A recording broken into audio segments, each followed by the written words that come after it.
What's up, guys? Welcome back to episode 3, Big Steaks and Protein Shakes. Welcome back. Sorry, I cut you off, man. I know, it's okay. What were you going to say? No, just say me and my dad. That's it. Well, shit. I fucked up your flow. Anyhow, all right, guys. So, welcome back to the episode. This week, obviously, episode 3, we're dropping on you. We got word of the week. I'm still fucking. Yeah, you mess that up again. Every goddamn time. So, word of the week. I think we're going to go with word of the week. I don't know. Yeah. Okay. So, word of the week. We got that coming up. Talking about NFL Super Bowl win. Who won? Who was right? Who was wrong? Because we both kind of were. And then we're going to talk about, just some opinions we have on, activity levels. So stay tuned and check us out here. So episode 3, here we go. So NFL Super Bowl. Yeah, the Rams pulled it off. Yeah, they did. But I was wrong. So I'll concede and say that I was wrong. And I thought it was going to be a shootout. Yeah, man, it was definitely a defensive game.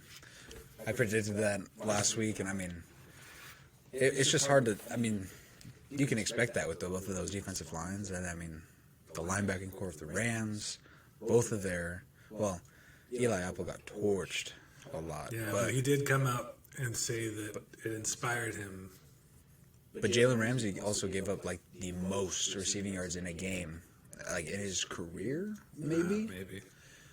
In the Super Bowl. He got torched by Jamar Chase a lot. Well, you got some phenomenal players there at the wide receiver spots that. Yeah. Cooper Kupp winning MVP. I don't know if it should have gone to him. He did a hell of a job. Yeah. But we're both primarily defensive guys. I think Aaron Donald, as much as I hate the motherfucker, it should have gone to him. I don't know. I somewhat agree, but I think that Cooper Kupp definitely deserved it because, Well, I love his story. They definitely wouldn't have put. If they didn't have him, there's no way they even make it that far. You know what I mean? He's their number one receiver. They have Odell, but if they didn't have Cooper Kupp, it would leave Odell. That'd be the only one. Well, Odell Beckham finally got a ring. I know. Poor guy got hurt. But. Yeah. Well, it's funny because, even though it's not our team, there's moments where you're like, really wasn't. I feel for him, man. He went from the Giants. He had Eli Manning, so that was a blessing. But then the Giants are the Giants, that didn't do that great the majority of the time. And then he went to the Browns. The Browns, Cleveland, where football dreams go to die. Yeah. Not in the last couple of years here, but yeah, do you know? Went to the Browns. Have you ever met a Browns fan? Oh yeah. I've never met a Browns fan. Actually, do you remember Coach Simsick, the coach with? Yeah. He's a Browns fan. Weird. Yeah. He represents the dog pound and all that. I don't know. Browns are a whole different story, but yeah. So, you were right about it being a defensive game. Yeah. I was right about the Rams winning. I'm damn happy to see Stafford got his ring. Aaron Donald got his ring, even though I don't like him. It's I'm a football fan. I love my Niners, but I'm a football fan. So yep. It's exciting to see them get that win. But at the same time, you can argue that it's a bot team. And it was 100%. That's what I think Aaron Donald even said that. Yeah. Well, he said at the Super Bowl parade that, they asked him about coming back and running it back, and he's like, "We got it. Let's run it back." If everybody comes back, he'll come back. He said. And Matthew Stafford was drunk as shit. There's some funny videos of him. You see that Brady tweeted, "Mixing water, trust me." I saw that. Yeah. So, all right. Now that we're done with the NFL season, obviously we'll talk a little bit less about football. Probably mix in a little bit more life and business. Still got some events coming up, Combine. We got some, personal connections to a couple of guys that might go NFL one day. One pretty much for sure. I can't imagine how not. But before we jump into that, word of the week. Yeah, I'm going to stick with word of the week. It's definitive right now. Word of the week. Motivation. What say you on this? Motivation, man. I used to think motivation was just anything that would get you going. Which, I mean, that's pretty much what it is.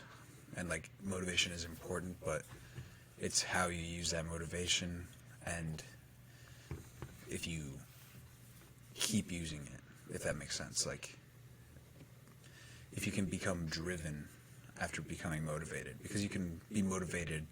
I could be motivated to go run a mile right now. I probably won't do that, you know what I mean? But if I'm driven and I go do it, then I have that drive to go do it. I'm not just motivated. Well, yeah, there's that saying that motivation is bullshit. You know, Yeah.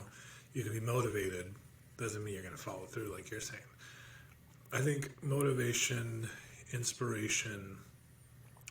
So I forget, man, I really wish I remember who said the quote, but so I said, inspiration isn't shit unless you go out and do something with it.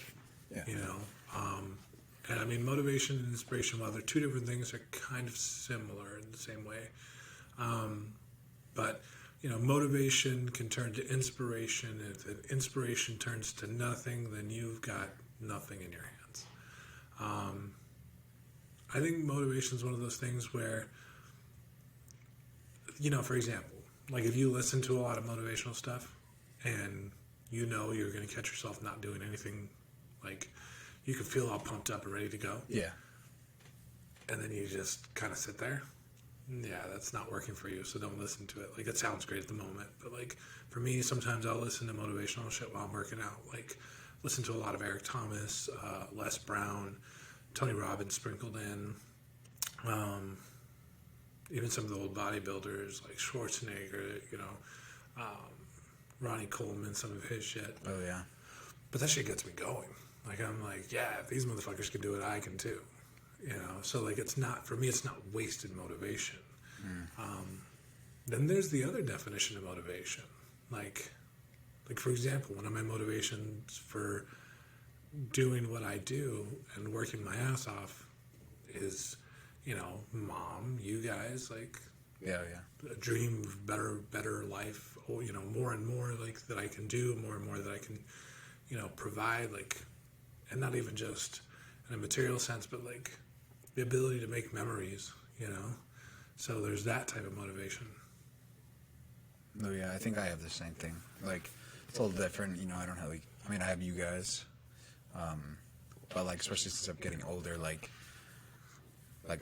taking my life in my own hands, you know what I mean? Like, I'm not babied anymore or anything like that. Sometimes when I come over, like, Mom, you make me some food? She'll always hook it up. But, You know, as soon as you like, what was there to eat? What can I eat? yeah. And then Before here I comes come Mom. over, Mom, you got food? Every Here comes time. Mom, I'll make you something. Yep. No, I guess, like, motivation in the moment for me is, like, see, I can't listen to stuff like that. Like I'll listen to it and I'll, like, perceive it how I want. And, like, yeah, it's motivating, but, like, I don't use that kind of stuff to motivate me. Like, I think I don't use myself as motivation, but I'll, like, think about, like, what I want. And, like, especially now, like, I'll think about what I want and how I'm going to get there. And, like, if it's worth it and it's something that's, like, that I truly want, then that's motivating to me. That's fair. That Yeah. makes sense. I mean, you know, and like I said, for me, for example, that stuff just works. Yeah. Like, I hear that shit. Now, all I hear to me is other people just like me, other human beings. They're just like me. And I mean, don't get me wrong. Like, I don't want to be a bodybuilder. Like, there's no way I want to do that. Yeah.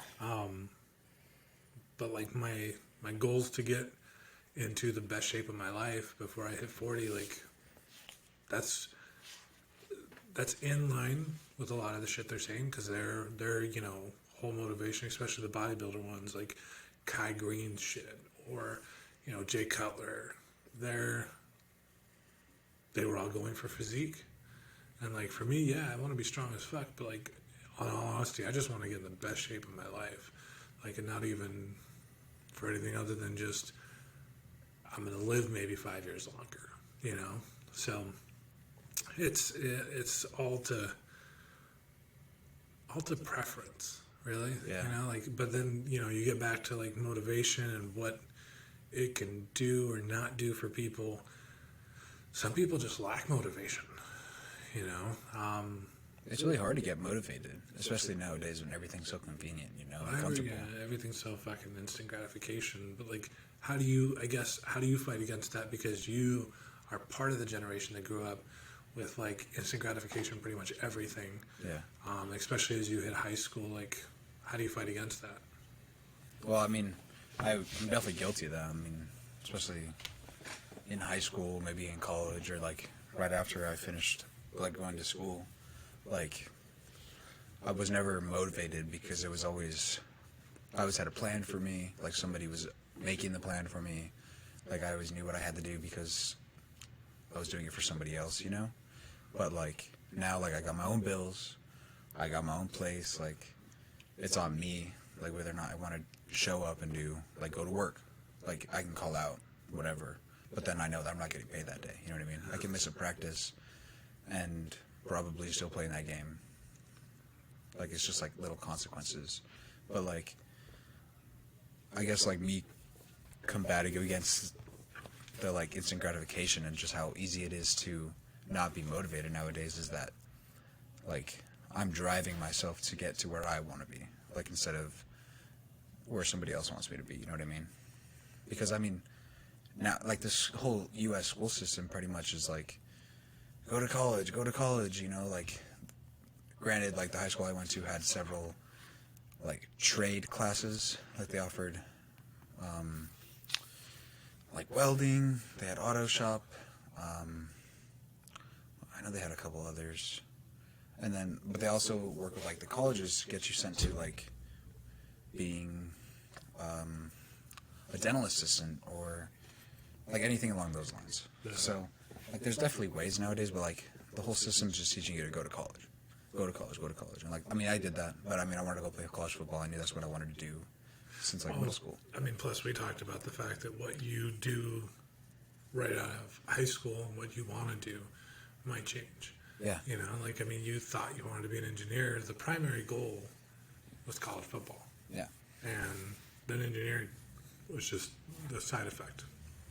But...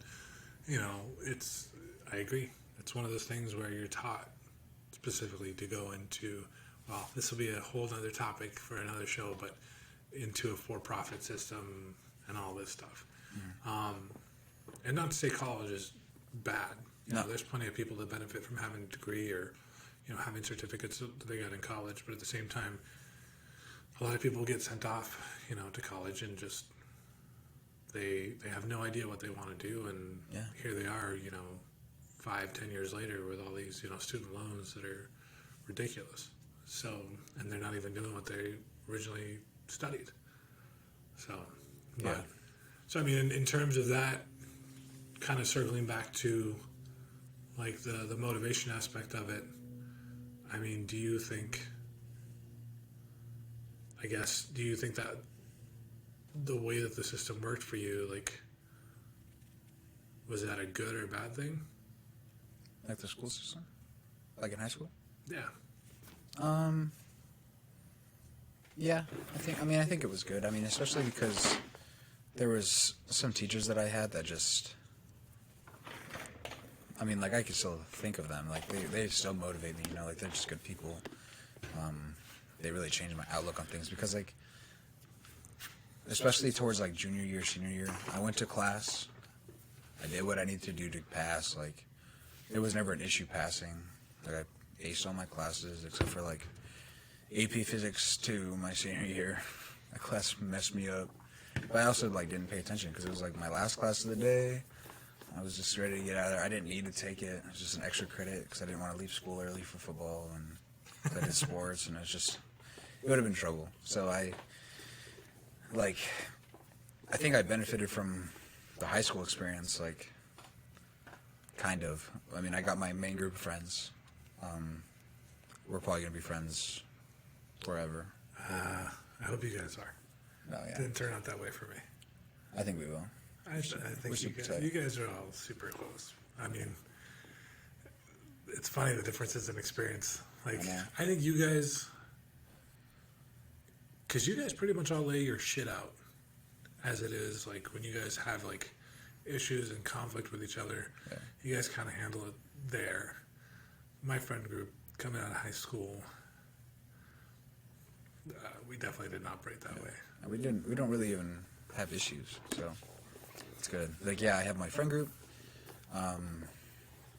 like the coaches and some of the teachers I had, like I use some of the things that they've taught me still. Like, one of my favorite coaches, one of my favorite men that I've ever met, Kevin Corner. Like, all the little lessons he taught me, like, he probably didn't even think about it. It's just like words rolling off his tongue, but like it just sticks with me, like, to this day, everything. Like, because he was my track coach, he was my football coach, all from middle school to high school, my senior year. I never had him as a coach, but he was a counselor at my school, a teacher. He was a counselor at my school. So, yeah, just like, I think that it's easier for people to find motivation when they have motivation sources available to them, instead of having to find your own motivation nowadays. Because, I mean, like, my little brother and I were talking, and he has trouble finding motivation too, but like, and he'll tell me, like, he has trouble finding motivation, and he, like, recognizes all these things, which is a good thing if you recognize these issues, but, like, he still has trouble, like, acting on them, you know what I mean? And I know other people that are like that too. Like I was the same way. Like, I'm like, fuck, man, like, I really need to make more money, but then I'll just still go to work, go home, go to sleep, same old shit, you know? Like, I wasn't trying. See, it honestly was not until the fact that I realized that I was working my ass off. And so it was when I was at the psych hospital, and, I was getting paid some of the highest money I'd gotten paid, which was $14 an hour. Not shit. Yeah. And I had to deal with people that were having psych issues, or, that were suicidal. Like, and at points they would get aggressive or try and hurt staff, myself, themselves. Like, and 3 years of that, like, I just kind of realized that I wasn't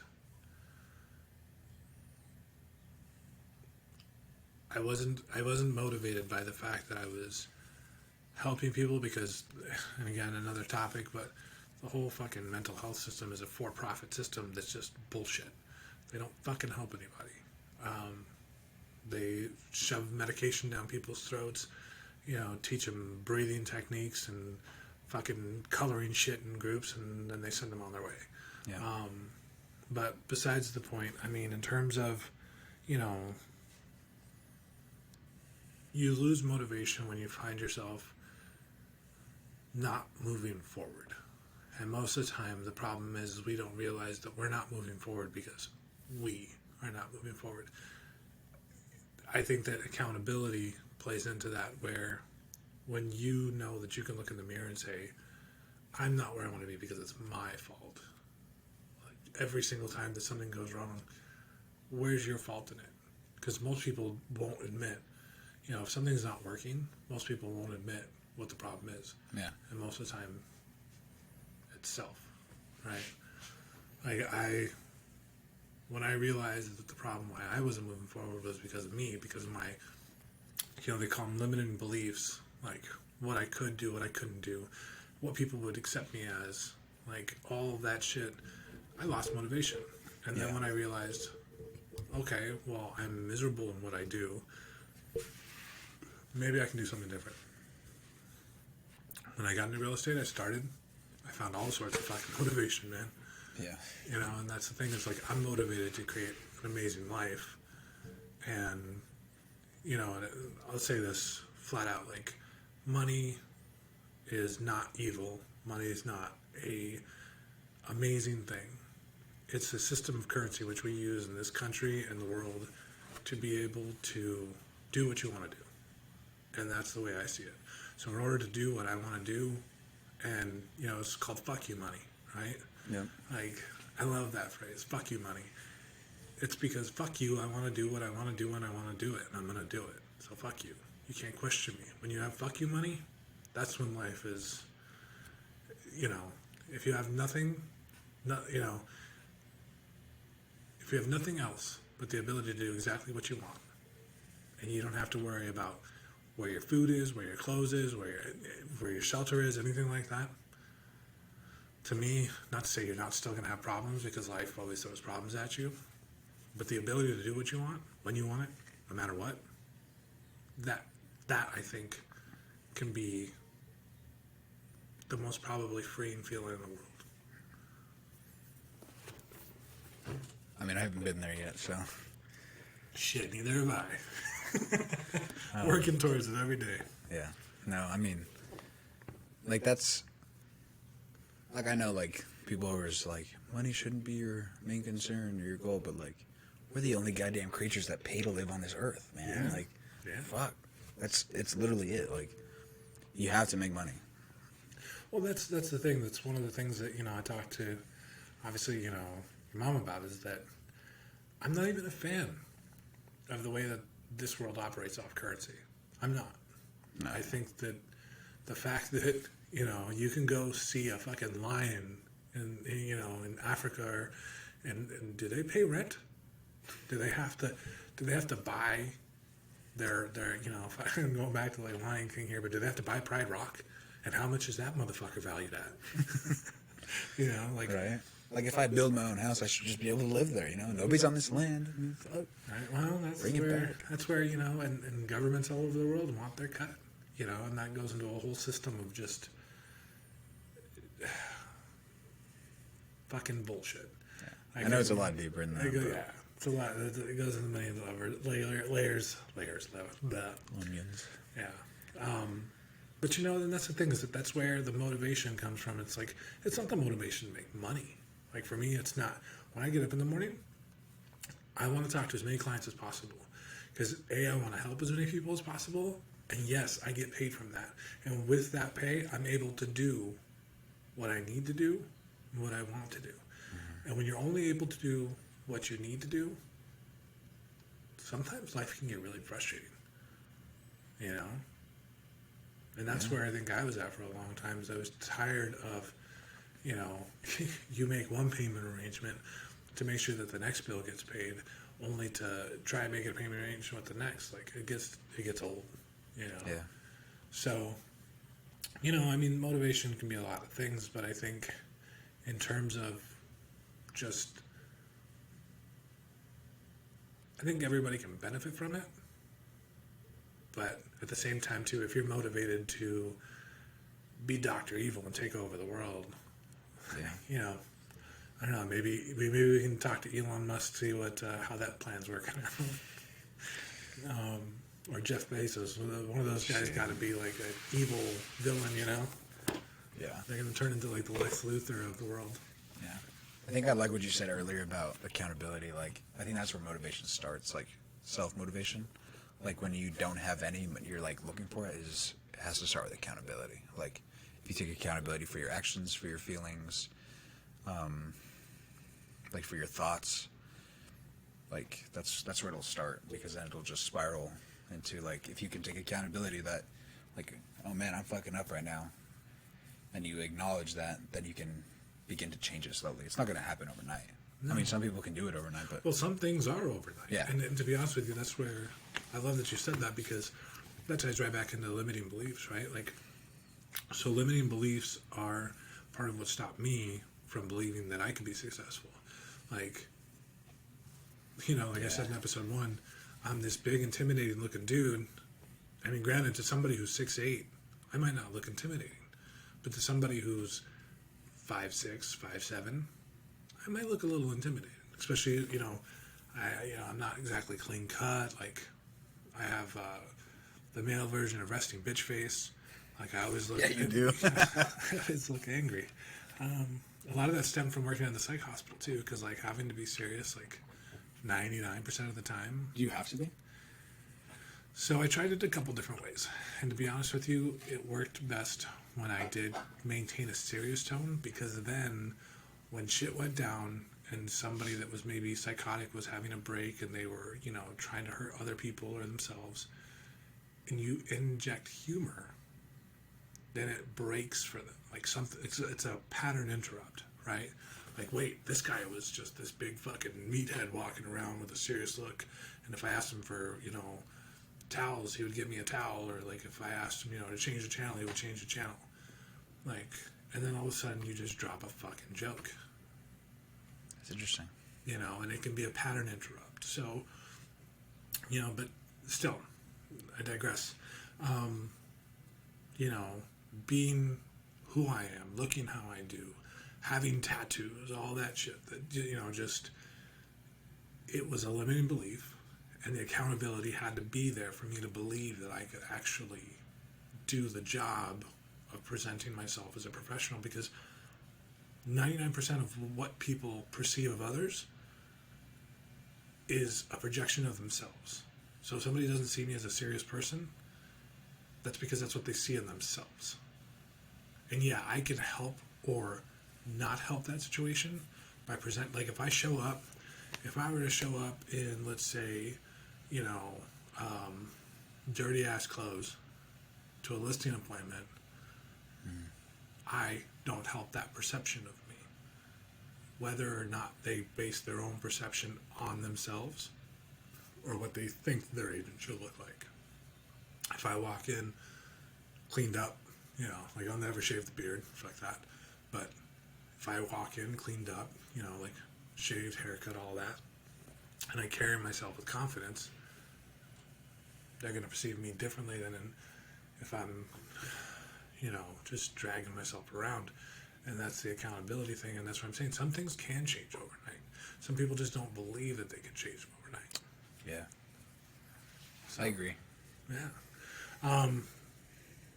So going into motivation, I actually was listening to another podcast, and I'll pull up the name of it. But I was listening to this podcast with Jordan, your old teammate. Mr. Morgan.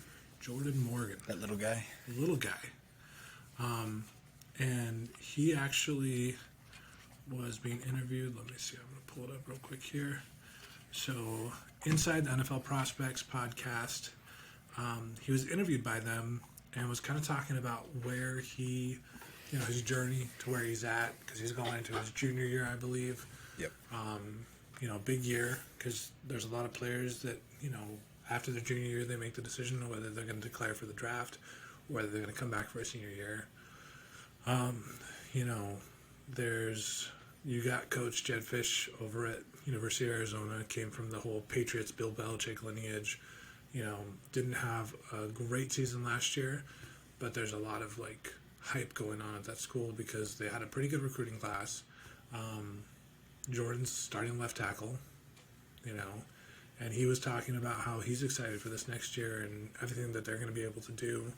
And he was talking about his journey and said that it wasn't until I think I hope I don't get this wrong, but I think it was his junior year that he really saw that he could do it.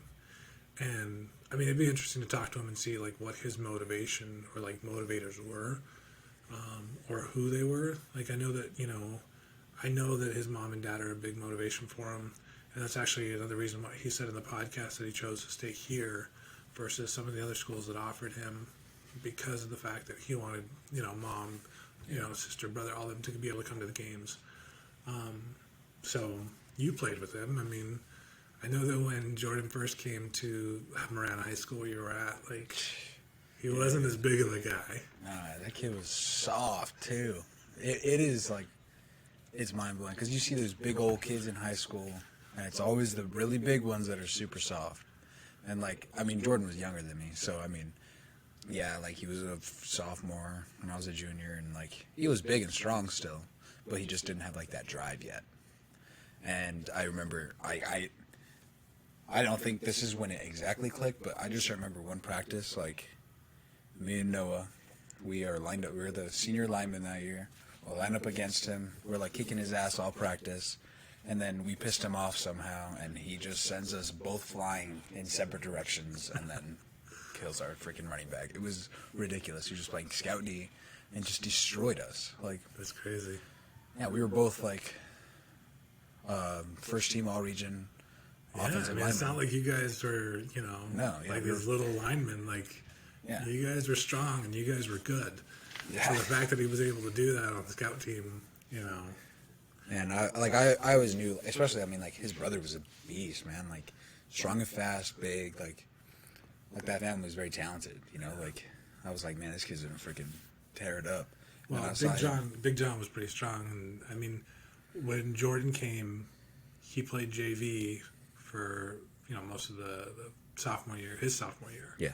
And so he was down where I was coaching because I was defensive coordinator then for the JV program, and then he got brought up to hang out with you guys at the top, and I think that, I mean, it's one of those things where, like, he wasn't that big, though, when he came. Like, he wasn't that fucking He was probably, like, 6'3". No, there's no way he was 6'3". We're going to have to, like, message him and ask him, because when he came to us, I want to say he was just about the same height as me. And I'm only, like, 6'1", 6'2". But now he's, like, fucking... I think he's, like, 6'7" now, right? Andre 6'5", the Giant, 6'6". bro. I don't know. He's big. Yeah, I don't know. But, it'll be interesting to see whether he's going to go and declare for the draft after this season, Of course, I'm a Ducks fan, so I'm always going to root for the Ducks. But, I'm not going to lie. When the Cats are playing and the Ducks aren't, I'll watch them, and I'll pretty much just watch that left tackle spot. I know, dude. Every time I know, like, Jamari Joyner and Stanley Berryhill. Mm-hmm. So, you like, played against Jamari when he played for... Yeah, I did, man. That game still gets to me, so I can't imagine what it does to you. I know, man. We should have won that game, but that kid, I mean, he beat us alone, pretty much. Well, he's an athlete. Yeah, he is an athlete. It's very surprising to not see him at quarterback after seeing everything he did at Cienega. I get it, especially with though. all the... Yeah, but... And this is just coming from, like, a football guy that, like... obviously I've coached, but you see all the trouble that Arizona had with their quarterbacks. Like, and not to talk shit about any one specific quarterback, because there's a lot of components into that, but I don't know why they don't... Like, you have a guy that played quarterback in high school and could still fucking do it, and when your, like, season is a dismal loss and you're looking for answers, yeah, like, you try whatever the fuck you're gonna try, because at that point, like, but that's above and beyond. I think he only played quarterback in high school because he was, like, the best athlete at the school. Like, Cienega was a good team. Like, their offensive line was good. Their defensive line was very good. They had a good interior on defense. Their corners were... I mean, there's, like... Secondary was, like, all right. But he was easily the best athlete on the team. Well, So, whoever like, their wide receiver with the magic touchdown that didn't happen. Yeah, his foot was like a... Yeah, I know that kid. I forget his name. I don't know. We'll see what happens with Arizona next year. But I'm definitely looking forward to seeing, Jordan play and see if he declares for the draft. Like, the podcast was pretty cool. I don't know if you've heard it yet. I'll have to send it to you, but it was pretty cool hearing him talk about his experience, and like him talking about. There was one segment where he was talking about how how his dad influenced him, and like just said that his dad believed in him. Like, and that's a big thing. Like, it's funny because I was listening to it during one of my walks, and I'm just like, man, don't make me cry right now, dude. Like, don't do it. But speaking of another player that you played with, I was just thinking about this. Jaden Daniels. He is obviously he didn't play with Jaden Daniels, but he entered the transfer portal, which means that their QB2 was Trenton Bourguet. You played with Trenton. Heck yeah. So QB1. he should be QB. Oh man, if he doesn't get that QB1 shot after everything, like, I think that kid is probably. You talk about motivation. I want to know what that kid's motivation is. Well, that man. Sorry, I still think about you guys. I know, sometimes right? When you guys were playing, and I'm Dude, like, when I was coaching this last year, we went and played his little brother. He was playing quarterback, and I'm watching him. I'm like, holy crap! Like, I remember this kid when he was this big, and now he is the #1 quarterback in the state. oh, Drayson. Yeah. Yeah. Well, I mean, hats off to Toby for having just athletes as kids, man. Even his daughters, athletes. I'm just like, I think his daughter I don't remember. I think she's her a name. three sport state champion. Yeah, something like that. like Yeah. Jesus. Man, yeah. Yeah, I'm Tony just Bourguet like, was a great guy. I mean, you know, and I that's don't talk to him much anymore, but every time I run into him, it's always great conversation. yeah, you know, and that's the funny thing is that I always thought to myself like, okay, it's one thing to have like one kid who's a phenomenal athlete. It's a completely different for it to be a like your whole damn family. Like, you know, like Can you imagine what it was like? Because I mean, they're not like super far in age. Like the little ones are a few years younger, which Yeah. they're freaking big now too. But like, can you imagine trying to split going to all of those sporting well, events? dude, when you guys played, we had a hard enough time because there was points where, especially when you guys first started in football, you guys weren't on the same teams, obviously, because of age and weight and all that. Yeah. And like, I'd be at one game, Mom would be at another, you know. I would just go with my coach or something. Yeah. Like, or you'd hope that like, you know, one game ended in time to make it over to the other. Like, Yep. So yeah, I can't imagine. It's tough. But, you know, I mean, for the most part, too, you guys, well, you, Adrian, and Aiden all played when you were little, and then Aiden kind of broke off, stopped playing. Adrian played until he got hurt, and then even then, he played his senior year, but, I mean, it wasn't the same. Yeah.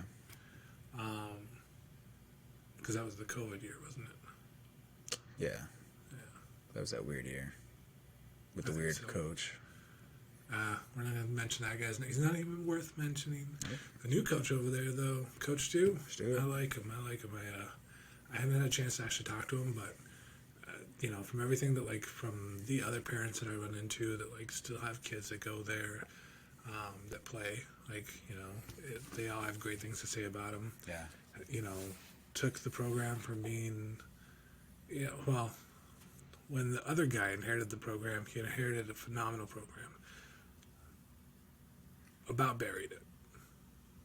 And then he left to go to another school. Be it what, special teams coordinator? I don't even know. I don't even know. He went from a head coach to something in, you know, big name school. Won't say which one, but then Coach Stu took over, and things have been phenomenal. Like his quarterback, never heard of the kid prior to this last year. Yeah. Did good things. So we'll see what happens with that. But In the coaches world, because I mean, like obviously, like everybody knows everybody, like or of everybody, like. And I kind of joined the season late, like apparently during like 7-on-7 tournaments and all that stuff in the summer. Like he's so like eccentric, like he gets fired up with the team, like he's just like dapping the boys up, like good job, let's go, like getting fired up, you know, like that's good, man. like untraditional, not like untraditional, especially nowadays. I mean that's super common, but like it's weird because like Coach Litton would just be like, or he'd tell you like, hell yeah, man, good job. But like wouldn't fucking jump in the air and shoulder hit you, you know what I mean? I think Litton was more analytical. This is just me, like from watching and like being on the sidelines with him for a bit. Like Litton was definitely more analytical. Oh yeah, he had percentages for everything. I don't remember them. I'm gonna ask him those, so I can use it. But like I remember he was like, if we get a touchdown on special teams, or like if we get a kickoff within this yard line, blah blah blah, like. Our percentage of winning goes up by this %. I'm just like, what, man? Like, what is this? Like, I know that I'm supposed to hit this guy, block that guy. Yeah. You know, I'm gonna run this sweep.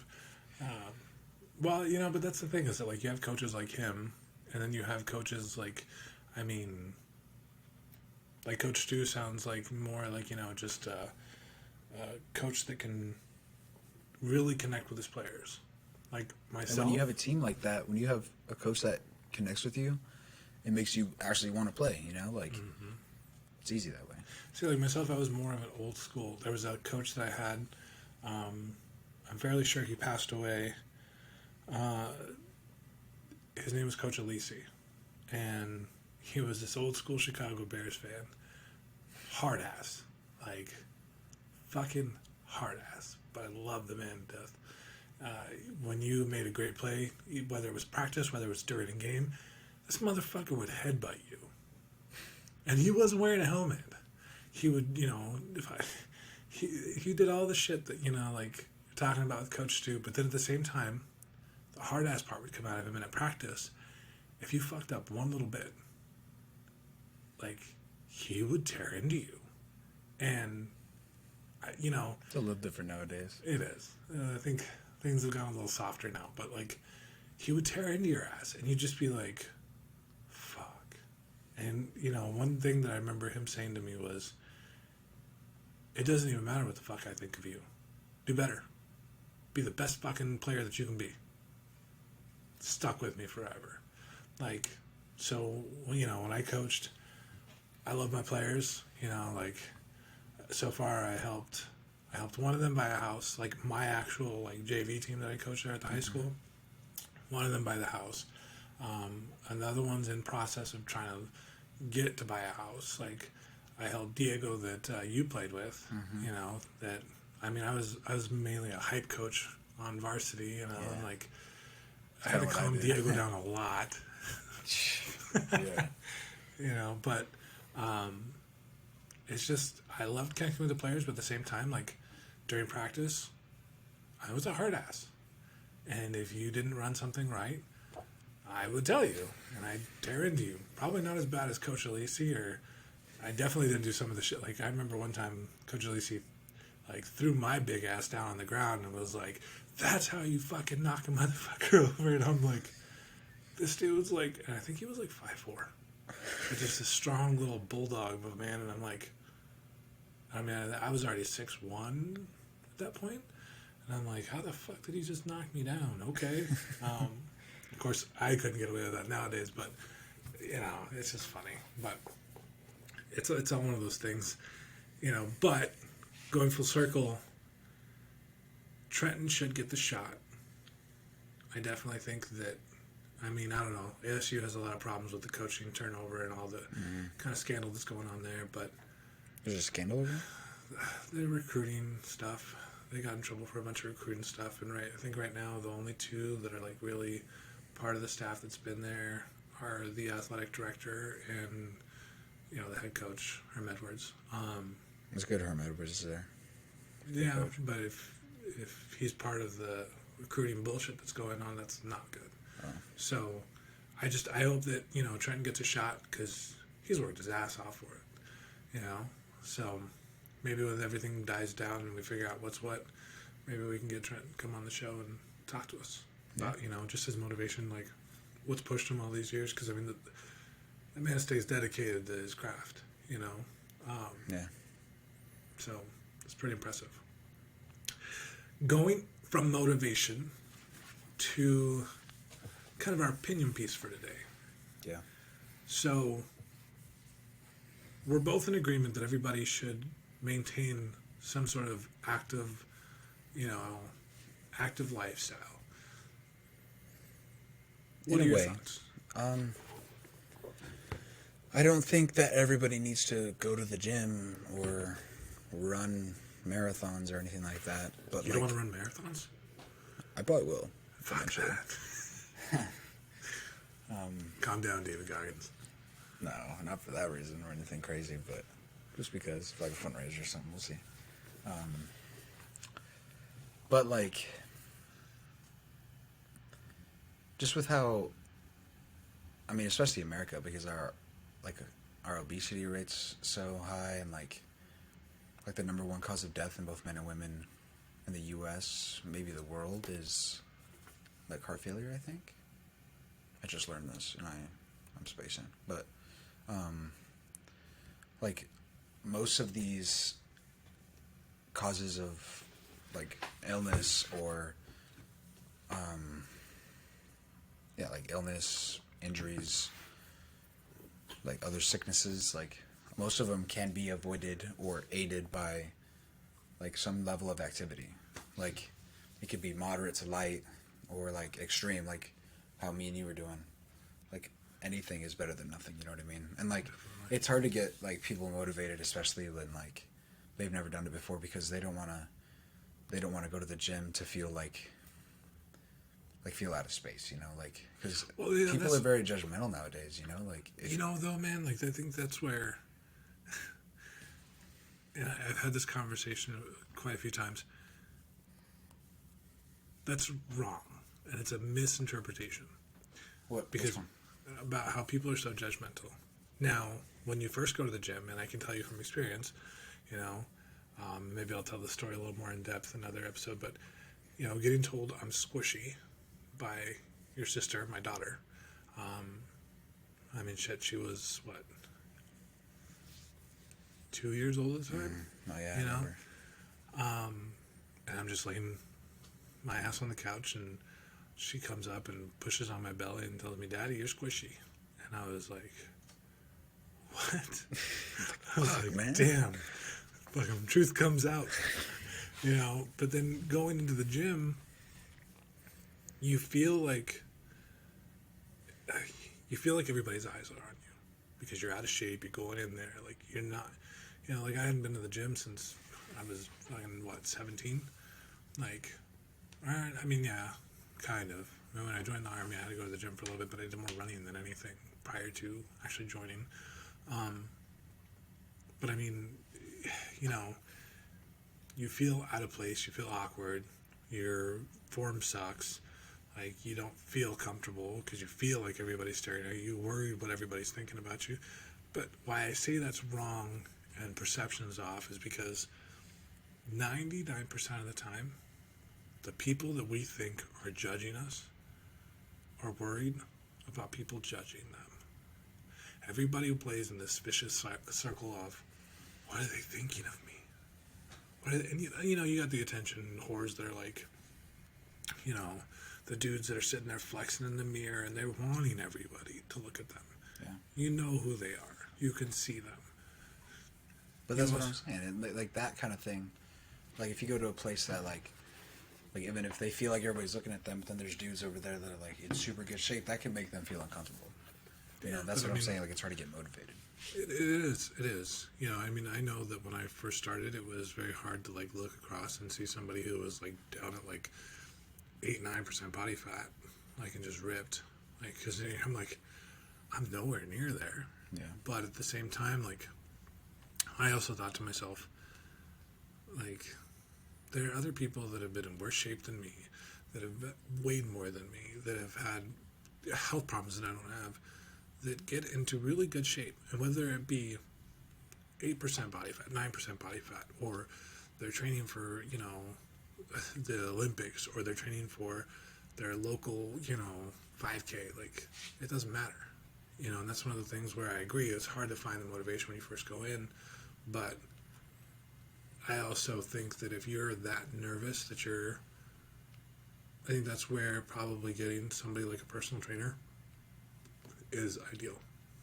Yeah, that's kind of where I was going with it. It's like for people that are really like nervous about going to the gym, like even if you don't get a personal trainer, like getting somebody that can hold you accountable, because like if self accountability is hard to find when like you're like if you gather the strength to go to the gym and you get there and you just feel super uncomfortable, so you leave, like you're not holding yourself accountable. You know what I mean? Yeah. But like if you have somebody that's holding you accountable, checking in with you, like other than like a personal trainer, like it could be like one of your good friends, like, you know, so like say I'm a fatty and I'm like, hey Tyler, just make sure I'm going to the gym, man, or something like that.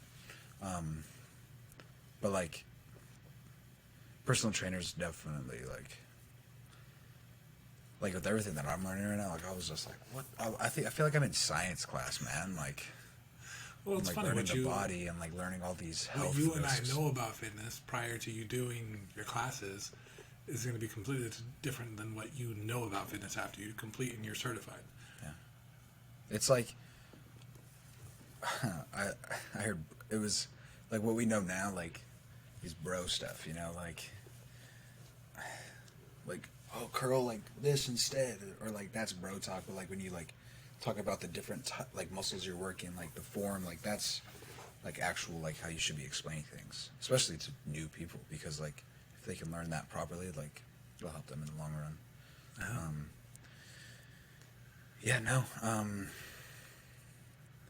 Going back to it, I think that everybody should be on some level of activity, like obviously like the next level of activity for me, because I'm like here, is probably starting like sprinting, running. Like that's my next step. You know what I mean? Not for long distances or anything, but like I'm already physically active, like as hell. I go to the gym every day, and then I do my second workout for 75 hard, and I don't do anything crazy for that because I train so hard in the gym, in the weight room. I'll go for a walk. I'll do like plyometric work outside of the gym. Just open the garage doors and I'll just do like box jumps, hammer swings. I don't know what those are called, but just little things like yoga. I don't do that outside, but like sometimes if I need a rest day from the gym, because that's weird, man. I'm not. I can put a bandana on, but it's too hot for that. You're about the loco doing yoga now, or what? It's too hot for that? Just like, wait a minute. It's fucking, what, February 19th? It's 75 degrees out right now. The high was 81. We still have to finish up in July. Like, we're going to get back to doing this shit in like 115 degree weather. I don't know if I'll do it, man. Just kidding. If you don't and you've come this far, don't come this far only to come this far. Great quote. Don't know who originally said it, but is that how it's said? I've heard that fucking before. I think. live by it. Yes. Is that what it is? Yeah. I was thinking about that the other day. Like that's where, you know, like we're on day 26 today. Yep. 4 days left to phase 2. Like, you know, and I'm already thinking like, what am I going to do during the in between? Because obviously, like phase 3, you have to start to end on your anniversary, and if you. What's that? I know what I'm doing. What are you doing? You finish. Well, I was just thinking about what I'm going to do, and like, you know, like when I finished the 75 days, I originally was like, you know what, man, I'm going to eat some food that I haven't been allowed to eat, blah, blah, blah. And like, honestly, I haven't even thought about that. I thought, all right, I'm going to keep my second workout to like 4 days a week. At first I was like, it was going to be 3 days a week. And then I'm like, no, I'm going to do 4. Because last time I was like, well, maybe I'll do it like twice a week. I didn't do it at all. So this time, literally, I think instead of taking a whole day off, I'm going to take my rest day from the gym, but in the evening, I'm still going to go on my evening walk. And then I'm going to start trying to jog in this in-between period. Mm-hmm. Well, that's because I realize, like, I see so many people on the forums for 75 Hard on Facebook, like the group, like, it's day 39 and I failed because somebody brought an apple pie to work and I love apple pie. And I'm like, you threw 39 days of your life away for a fucking slice of apple pie? Apple pie is disgusting, too. Well, yes, I agree, but like, I don't care. Like, bro, I love fucking peanut clusters, chocolate peanut clusters. Oh, yeah. And you remember when I started 75 Hard, I bought some for the night before to enjoy it. I was going to watch a movie and kind of splurge before we started this shit. And they sat there for 75 days. Yeah, you didn't even need them. No. Because I was like, you know, like there was one day where your sister was eating something that I love, and I don't even remember what it is now, but I'm like, I'm not throwing away this many days for momentary satisfaction. But what's your plan? I'm going to do, so like, every summer, we freaking go hang out by the pool or some shit, you know, I'm the fucking fat friend, you know? And like, obviously, like, I'm in a lot better shape than I was a year ago. But like, I'm gonna try to like actually work for a summer body. I'm not gonna like try to work for a 6-pack or anything. You want to get those honeys? I'm just kidding, Emma. I'm just kidding. No, but like, hot moms are different, you know. Like, your girlfriend's gonna kill you. She'll be all right. I know all about hot moms. I got mine. Don't talk about my mom like that, man. Well, what can I say? No, yeah, like I want to get into really good shape by June, I think. Like, I'm gonna, like, still keep doing my cardio, but I'm probably not gonna do a 3-hour break in between my workouts. I'll probably hit the gym and then do my cardio right after. Yeah. That type of thing. I'm gonna enjoy food. I'm not gonna be super strict, but I'm gonna keep my calories where they're at. Drop them even more, but I'm still gonna enjoy food, which could kill me. Like, if I eat a cookie that's like 600 calories, like, that's like 2 meals, and I'm like, well, fuck, all right. Like, I'm gonna be strict about it still, but I'm gonna still enjoy food. You know what I mean? What's your caloric intake? Right now I'm doing 2,700, which is, It's kind of low, but I'm losing weight. So I was actually talking to a guy at the gym that like has the ideal physique of what I want to be at, like 35, 37. You're bigger than me, though. Huh? Is he bigger? Like bigger than me? No, he's about the same size as us. Like Well, you're bigger than me. Height-wise and all that, like, but I mean, he's muscular but lean. Yeah. And so, like, it's kind of ideally what I want to do. So I might try and go around 35, see how that works out. I started at... Let me check. I have it all written down right here. Because I think I started at like 3,200. Something like that. And, like, it was a good... How do you spell caloric? We are experts in many things, not spelling. Way to go. Oh, God. Did you break your screen? No. Well, while you're looking that up, you know, the thing is, though, is that, and realistically, kind of going back to what we were talking about, being active and making sure that you're eating correctly and doing some sort of activity level. Because, like, I mean, we had discussed it before. Most people sit at a desk. You know, a lot of people have desk jobs. And then they come home, and because they're mentally exhausted, they don't want to do shit. That's where the problem comes in. Because if you're already sedentary for most of the day, and then you come home, and, you know, mental exhaustion is a real thing. Like, you can drive around all day. Like, when I drove a cab, I drive a cab for 12, or what was it? Like, 10 hours? And I would be exhausted. Because there's different parts of your body and mind that are being used that you end up tired. But if you don't do anything, it's not good for your body, for your mind, for any of it. And it helps for jobs like that, too, because, I mean, say you go to the gym, like, I'm just going to use the gym as an example as, like, for the exercise levels. Like, say you work an office job, you're sitting at a chair all day. If you don't do anything, like, your posture will gradually decline, which is going to, like, result in injury in your back. But, like, if you go to the gym and you work on things like that, like, it'll naturally have your posture be better. You'll have more energy for work. You'll be happier because it, I just spaced the word, but, like, when you exercise, it simulates endorphins, yes. And, like, one of my buddies swears he hates working out. He's like, nah, dude. We tried to get to go to the gym, and he's just like, no, man, like, I hated working out. Hated it. I mean, he worked out in high school, and he just hates it since.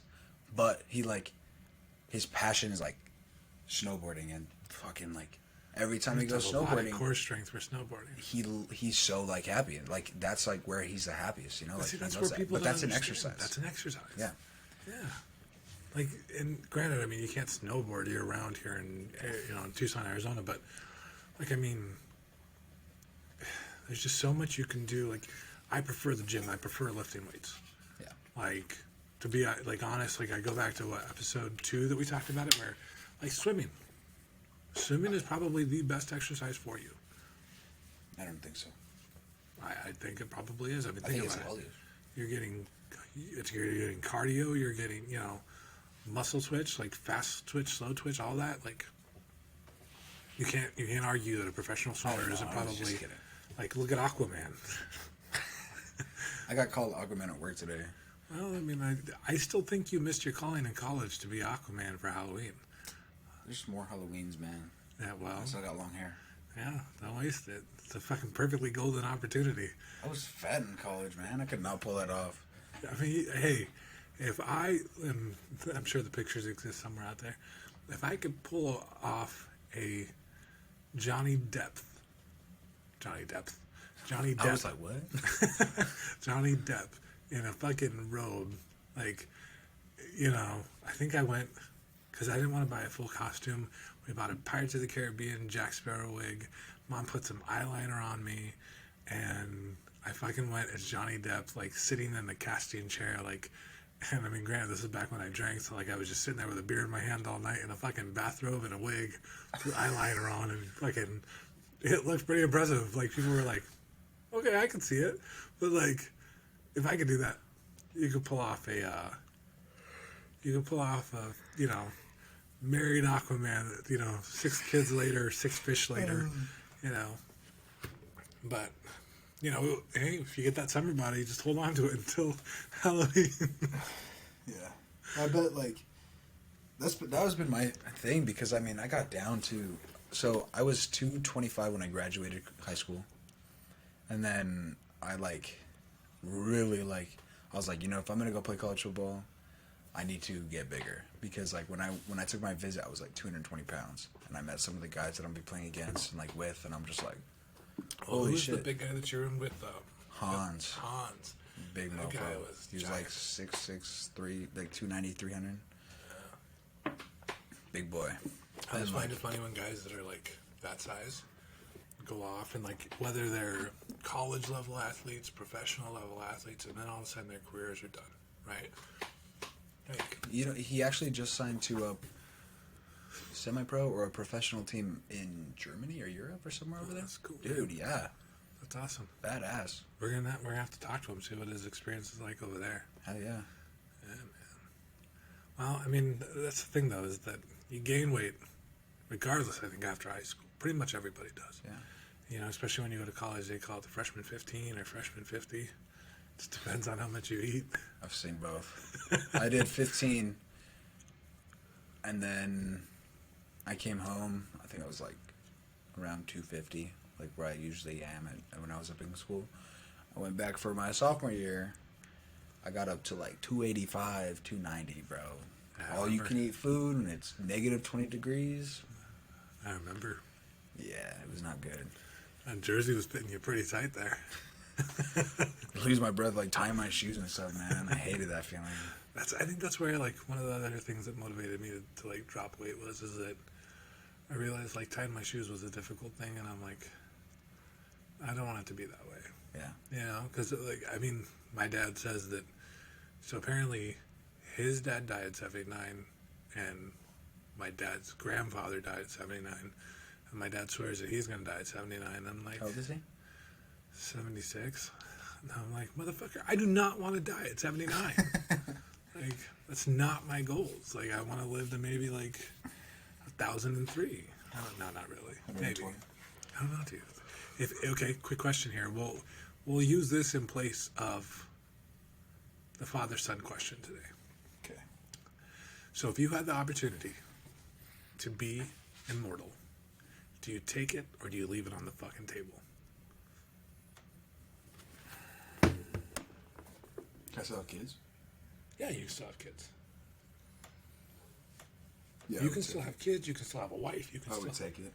I would Can I choose when I become immortal, or am I just do I age or what? There's so many once things. you're immortal, the whole premise would be is that You don't age, right? you don't age. So obviously, if you picked I'd probably get it immortal at around 80. 60, 50, 60, because I'm still planning to be in good shape by then.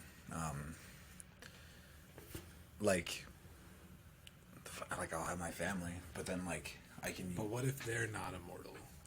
Yeah, I know. That's what I was the thinking about. caveat. And no, and I would still take it because I could, you could just make sure you can do as much as you can, because you'll know so much already. If you live so long, to make sure the world's a better place, True. I feel if I was the only one offered that, I feel you have to take that.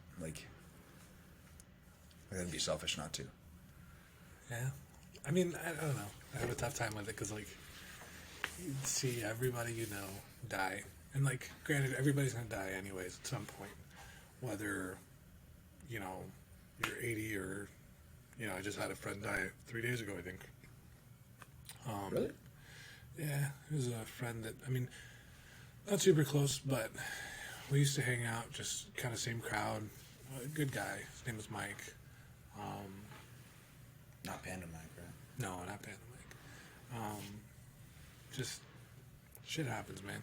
Life, They still don't know why, but that's the thing is that I've had a lot of deaths occur to where, that immortal question, to me, it's I've had enough friends die that I'm I think about that a lot and what life is, what it can be, what it should be, what it's not.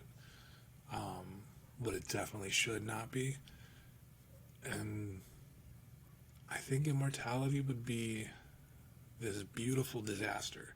Like, you'd watch, and I mean, granted, you'd find you'd find new friends, new family over time, and like, if you're talking 1,000 years from now, would you even really remember everybody that was here now? And granted, like, your lineage would continue on and like all this stuff, and you could see what becomes of it, but that could also be, like I said, a disaster, So, I don't know. There's like for me, it's really interesting because I think about it sometimes, and I'm like, there's days where I'm like, fuck no, I wouldn't take that. Like, I couldn't deal with like the. You've thought about this before? I have. I've not thought about this before. I've thought about it a lot before. Well, I mean, but you gotta understand, like, I lost my very first friend at, like, I want to say 13. He was coming back from New Mexico and died in a car accident with his mom. And, like, I loved his mom. She was a great lady. His brother survived. Her fiance survived. But, that loss really hurt me because, like, he was a little bit older than me and probably, like, treated me like how I wanted to be treated versus, like, just a little kid. I mean, granted, I wasn't that little. I was, like, 13. Well, when I met him, I was, like, 11. And, he was, I think, 13 at the time. But, like, then I had other friends die, like Sean and Dustin and Chris and, Josh and Jessica. And life is more precious than we are willing to admit. And a lot of times we get stuck in the mundane of go punch in, punch out for this person, go do this deal, go talk to this person because you have to. Like, even just interaction with human beings. Like, it's one of those things where, like, the immortality aspect of it, that's why I think about it so much. Because I'm like, if you knew everybody was going to die except for you, would it hit you as hard? Would you appreciate things as much? Yes, you have the opportunity to make the world a more amazing place, but then at the same time, if something catastrophic happens to the world, you also have a front row seat and you know everything that's come up to that. Yeah. So, yeah. Now you're fucking thinking about it. I saw your face. But yeah, man, I don't know. I still take it, though. I think I still take it. I fucking cry, like, probably, like, every 100 years. Yeah. And yes, I'm a man that cries. I cried during The Lion King. If you ever watch This Is Us, and you have a family, and you don't cry, I'm going to say there's probably something wrong with us. That show messes you up. That show man. does fuck you up. That's why I'm scared to use my crock pot. All right, man. So if somebody wants to get active and they're not, where can they come see you? You can come see me at Be Strong Powerhouse. It's on Hartman Lane in Tucson, Arizona. You can also reach out to me on Instagram, and I can get you the actual address. My Instagram is Angel Big Legs Desma. Yeah. Awesome, man. I'll answer any questions, and if it's something I can't answer, I know some very knowledgeable guys that I work with at the gym that can answer any questions. So. Awesome. All right, I know we didn't talk a lick about real estate, and I'm okay with that because I talk real estate pretty much 24/7 outside of this right now. But if you're looking to sell or buy a home here in Tucson, Arizona, or anywhere in the state, or even out of state, I also have referral partners that can help. Right now, I can tell you that the inventory in town is really low. So if you've been thinking about selling, you want to know what the value of your home is, want to know what your options are, even if it's just a conversation, reach out, let me know. You can reach out to me on any of these platforms, or you can hit me up on my personal Instagram. It's Realtor520, RAUL. And guys, I hope you have taken the time to listen to episode 1 and 2. Episode 1 was first episode, so I'm going to say that we had some technical difficulties. Episode 2, we cleared some of those up, but hopefully for this one, we have taken care of the echo. Yeah. We've gotten some pretty positive feedback on episode 2, actually. We did. shout out to Jesse he stopped me on my walk. Oh yeah. And told me that he really loved the episode and repeated the word of the week to me. So that was super cool because you never know when you put stuff out like this, whether somebody's actually listening or they're just yeah, it was great. But to get the feedback we have been, it's great.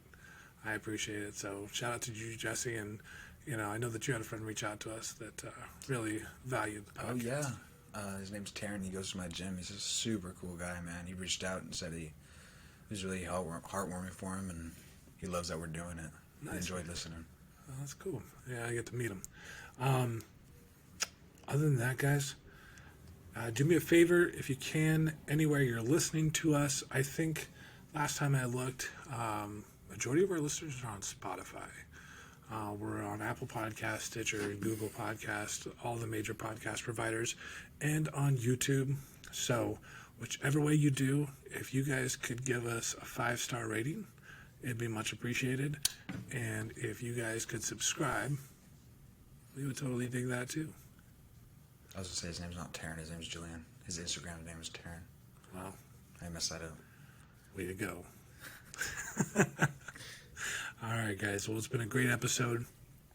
This should actually get released tomorrow. So Sunday. Yeah, Sunday. All right, guys. Well, until next time. And make sure you guys give us some feedback. If there's anything you guys want to hear us talk about, Yeah, we'd for love sure. to know that too. We're always looking for interesting topics.